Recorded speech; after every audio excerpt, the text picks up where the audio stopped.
আজ আমরা কোষে দেখি 5.7 এর 13 দাগ থেকে শুরু করব।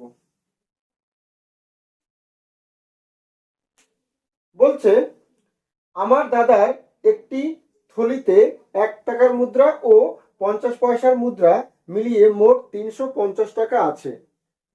আমার বোন ওই টাকার থলি থেকে 1/3 50 পয়সা বের করে তার জায়গায় সমসংখ্যক 1 টাকার মুদ্রা রেখে দিল এবং এখন ওই থলিতে মোট টাকার পরিমাণ 400 টাকা হলো। প্রথমে দাদার থলিতে আলাদাভাবে 1 টাকার মুদ্রা ও 50 পয়সার মুদ্রা কতগুলি ছিল হিসাব করে লিখি।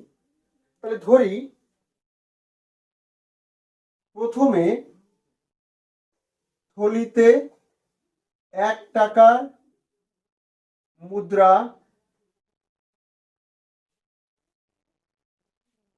1 টাকার মুদ্রা ছিল এক্সটি এবং প্রথমে থলিতে 50 পয়সার মুদ্রা ছিল ওয়াইটি। ঠিক আছে, এটা ধরে নিয়েছি আমরা। তাহলে দেয়ারফর বা শর্তানুসারে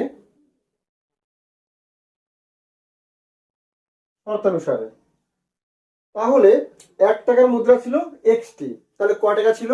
1 টাকার যতগুলো মুদ্রা থাকবে তত টাকাই থাকবে, অর্থাৎ এক্স টাকাই থাকবে।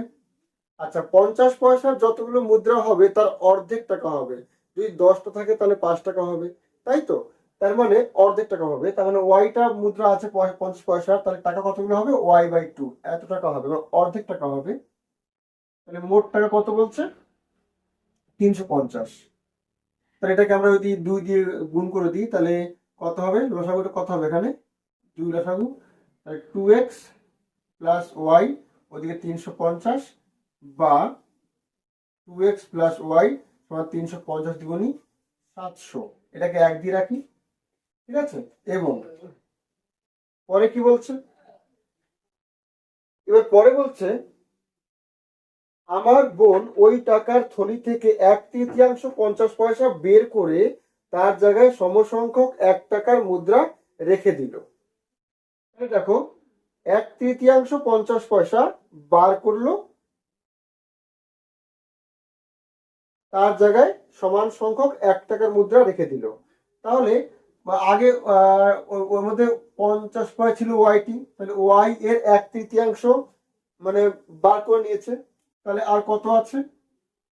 ওয়াই এর 2/3 পড়ে আছে, তাই তো? ওর মধ্যে 50 পয়সা, তাহলে এতগুলো 50 পড়ে আছে, তাহলে টাকা কত থাকবে? এত/2। ক্লিয়ার? কারণ 50 পয়সাকে টাকা করলে 2 দিয়ে ভাগ করতে হয়। তাহলে গেল, এত টাকা পড়ে আছে। এইবার তাহলে এখন এতগুলো 50 পড়ে আছে মানে এত টাকা পড়ে আছে। এর বদলে কতগুলো 1 টাকা দিল? যতগুলো বার করলো, মানে ওয়াই এর 1/3 এতগুলো 1 টাকা দিল, মানে এতগুলো 1 টাকা দেওয়া মানে এতগুলোই টাকা হবে। তাহলে এই টাকা প্লাস এই টাকা প্লাস আর আগের থেকে যে এক্সট্রা এক্সট্রা মুদ্রা ছিল ওটা কিন্তু চেঞ্জ হয়নি, ওটা তাই যা ছিল তাই থাকবে। এবার কিন্তু টাকা বেড়ে গিয়েছে, কত হয়েছে? 400। ক্লিয়ার? তাহলে আমাদের এবার কত আসছে জিনিসটা? বা এই 2 দিয়ে কাটবে, তাহলে y/3 আর এই y/3, 2y/3 থাকছে এখানে, প্লাস এক্স, ওদিকে 400, বা থাকবে হচ্ছে এখানে আমাদের, তাহলে 2y plus 3x equal to 400, বা সাজিয়ে লিখি আমরা 3x প্লাস 2y সমান 3×4 = 1200। এর নাম 2 দিচ্ছি। দেখো, আমরা সমীকরণ পেয়ে গেছি। এবার এই সমীকরণকে আমরা যে কোনো নিয়মে সমাধান করতে পারি, ঠিক আছে? তাহলে আমরা যদি 1 থেকে পাই করি, 1 থেকে, বা আমরা এটাকে অপনয়নই করে দিই, ঠিক আছে? তাহলে এর সঙ্গে 2 গুণ করে দিই, তাহলে দেখো y সমান হয়ে যাবে। তাহলে 1-এর সঙ্গে 2 গুণ মাইনাস 2, 2 সাথে করা লাগছে না কিছুই। তাহলে এসব 2 গুণ করে কত হবে? 4x প্লাস 2y সমান 700, আর এখানে হবে তোমার 3x প্লাস 2y সমান 1200, 1400 হবে। ওদিকে 2 দিয়ে গুণ করেছি আমরা, ঠিক আছে? তাহলে বিয়োগ করলে চিহ্ন পাল্টাবে, এদিকে এক্স থাকবে আর ওদিকে দেখো 200 থাকবে, তাহলে এক্স এর মান 200। তাহলে 1 টাকার মধ্যে ছিল 200টি, এবার এক্স এর মানটা আমরা 1 বা 2 বসিয়ে ওয়াই এর মানটা পেয়ে যাবো। অতএব 1 থেকে পাই, 1 থেকে পাই এক্স এর মান 200 পেয়েছি, তার 200 2 ইন্টু 200 মানে 400 প্লাস ওয়াই সমান 700 ছিল, বা ওয়াই সমান 700 মাইনাস 400 300। অতএব 1 টাকার মুদ্রা কত, এক্স মানে 200টি এবং 50 পয়সার মুদ্রা 300টি। ঠিক আছে। 14 বলছে আজ মামার বাড়ি যাব, তাই একটি মোটর গাড়ি আমাদের বাড়ি থেকে সমবেগে মামার বাড়ির দিকে রওনা দিল। যদি গাড়িটির গতিবেগ ঘন্টায় 9 কিমি বেশি হতো তবে ওই পথ অতিক্রম করতে তার 3 ঘন্টা সময় কম লাগতো। আবার গতিবেগ যদি ঘন্টায় 6 কিমি কম হতো তবে ওই পথ অতিক্রম করতে তার 3 ঘন্টা বেশি সময় লাগতো। আমাদের বাড়ি থেকে মামার বাড়ির দূরত্ব এবং গাড়ির গতিবেগ কত ঘন্টায় কত কিমি ছিল হিসাব করে লিখি। তাহলে ধরি গাড়ির গতিবেগ এক্স কিমি পার ঘন্টা এবং নির্দিষ্ট সময় ওয়াই ঘন্টা। অতএব দূরত্ব, তাই তো, মামা বাড়ির দূরত্ব, মামা বাড়ির দূরত্ব কত হবে, বেগ ইন্টু সময়, বেগ ইন্টু সময় অর্থাৎ এক্স ওয়াই কিমি। তাহলে আমরা যদি এক্স এবং ওয়াই এর মান পেয়ে যাই তাহলে কিন্তু দূরত্ব পেয়ে যাব। শর্তানুসারে কি লিখবো আমরা,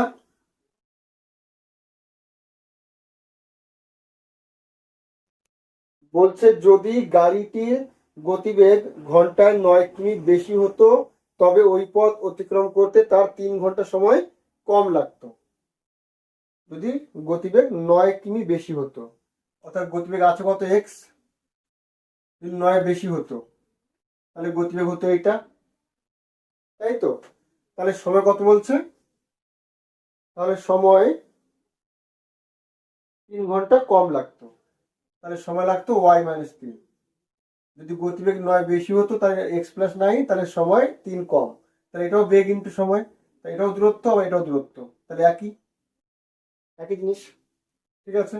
তাহলে এখান থেকে আমরা কি পাচ্ছি, বা গুণ করে দিই, X into Y X Y minus 3x plus 9y minus 3×9 = 27, ওদিকে এক্স ওয়াই এটা কেটে যাবে দুপাশ থেকে। তাহলে বা সবাইকে -3 দিয়ে ভাগ করে দিই, ওদিকে 0 আছে, ঠিক আছে।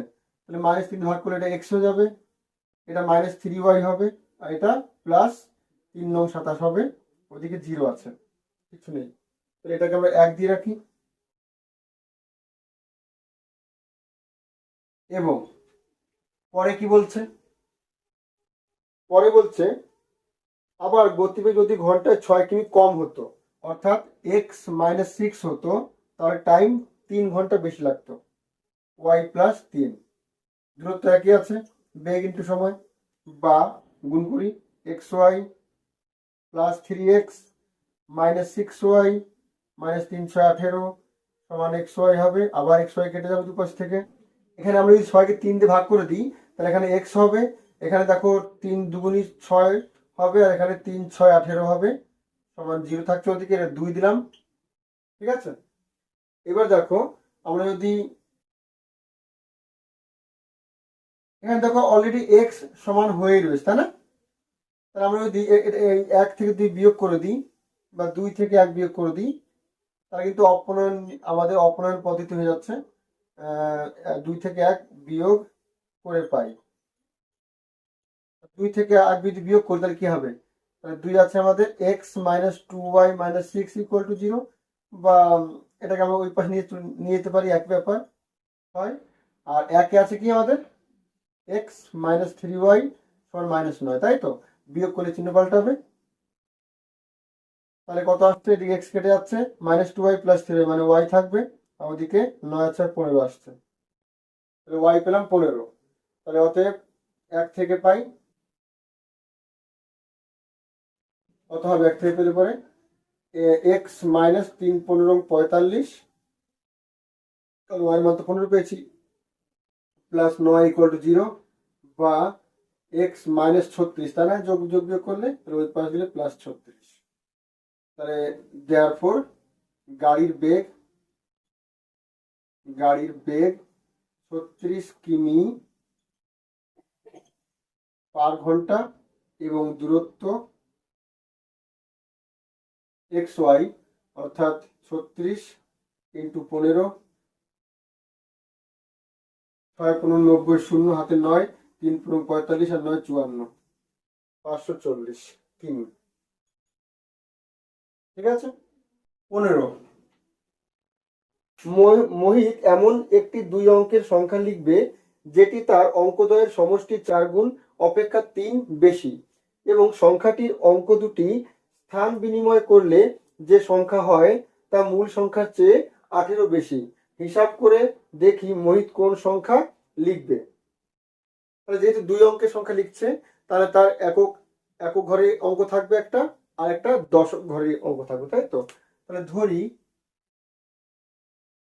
একক ঘরের অঙ্ক x এবং দশক ঘরের অঙ্ক y। অতএব সংখ্যাটি হলো কত হবে? এককের সঙ্গে 1 গুণ করতে হয়, প্লাস দশকের সঙ্গে 10 গুণ করতে। ঠিক আছে। তাহলে এককের সঙ্গে 1 গুণ প্লাস দশকের সঙ্গে 10 গুণ, অর্থাৎ 10y বা x প্লাস 10y, সংখ্যা হচ্ছে এইটা। শর্তানুসারে লিখবো আমরা। এবার কি বলছে শর্তানুসারে? ওরা বলছে 2 অঙ্কের সংখ্যা লিখবে যেটি তার অঙ্কদ্বয়ের সমষ্টির 4 গুণ অপেক্ষা। অঙ্কদ্বয়ের সমষ্টি মানে এক্স প্লাস ওয়াই, অঙ্কদ্বয়ের সমষ্টি 4 গুণ অপেক্ষা 3 বেশি। অঙ্কদ্বয়ের সমষ্টি 4 গুণ অপেক্ষাও এটা 3 বেশি, মানে এর সাথে আমার 3 যোগ করলে তাহলে এটার সঙ্গে সমান হবে, তাই তো? ক্লিয়ার? তাহলে যোগ ফলে 4 গুণের সঙ্গে 3 যোগ করা হয়, তাহলে এর সঙ্গে সমান হয়ে যাবে। ঠিক আছে। তাহলে এখান থেকে কি পাচ্ছি আমরা? বা 4x plus 4y minus x minus 10y সমান -3 নিয়ে গেলাম, আর এক্স গুলোকে এক পাশে নিয়ে আসলাম, এক্স ওয়াই গুলোকে। তাহলে 4 থেকে একটা বাদ 3x থাকবে এটা, আর এটা -6y হবে, ওদিকে -3 দিয়ে ভাগ করে দিই, তাহলে x minus 2y equal to -1 হবে। এটাকে 1 দিয়ে রাখছি, এবং পরে বলছে সংখ্যাটির অঙ্ক দুটি স্থান বিনিময় করলে যে সংখ্যা হয় তা মূল সংখ্যার চেয়ে 18 বেশি। তাহলে আমি যদি স্থান বিনিময় করে দিই, তাহলে কিন্তু এটা y প্লাস 10x হয়ে যাবে সংখ্যাটা, y প্লাস 10x, তাই তো? y প্লাস 10x, এটা পরবর্তী সংখ্যা, তাই তো? মূল সংখ্যার চেয়ে 18 বেশি, তাহলে পরবর্তী সংখ্যাটা মূল সংখ্যা বলতে এইটা x প্লাস 10y, এইটা এর থেকে কত বেশি? 18, অর্থাৎ এদের বিয়োগফল তাহলে 18 হবে। তাহলে এখান থেকে কি পাচ্ছি আমরা? 10টা x থেকে মাইনাস করবো একটা x, তার মানে 9টা x, একটা y থেকে মাইনাস করবো 10টা y, তাহলে -9টা y থাকবে, ওদিকে 18। আমরা সবাইকে 9 দিয়ে ভাগ করে দিই, তাহলে x এটা -y, ওদিকে 9 দুগুণে 18। ঠিক আছে। এর নাম 2 দিচ্ছি। এখানে দেখো x ইকুয়াল হয়ে রয়েছে, তাহলে আমরা জাস্ট যদি বিয়োগ করে দিয়ে দিই তাহলে কিন্তু x কেটে যাবে, তাই তো? তাহলে 2 বিয়োগ 1 করে পাই, 2 থেকে 1 বিয়োগ করলে কি হবে? 2 হচ্ছে x মাইনাস ওয়াই সমান 2 আছে, আর 1 আছে x মাইনাস 2y সমান -1 আছে, বিয়োগ করলে চিহ্ন পাল্টাবে। তাহলে এখানে দেখো -y প্লাস 2y, মানে একটা y পড়ে থাকবে, এদিকে x কেটে যাবে, ওদিকে 2 আর 1, 2 আর এই প্লাস 1 মানে 3 হবে। তাহলে y 3 পেয়ে গেছি। অতএব 1 থেকে পাই, যদি মানটা বসিয়ে দিই এখানে, তাহলে x মাইনাস y মান 3 পেয়ে 3 দুগুণে 6, ওদিকে -1, বা x ইকুয়াল টু -1 প্লাস 6 মানে +5। তাহলে x পেলাম 5 আর y পেলাম 3, অতএব সংখ্যাটি হলো কত হবে? x প্লাস 10y, মানে 5 প্লাস 10y, 10 × 3 মানে 35। ঠিক আছে, সংখ্যাটি হবে 35।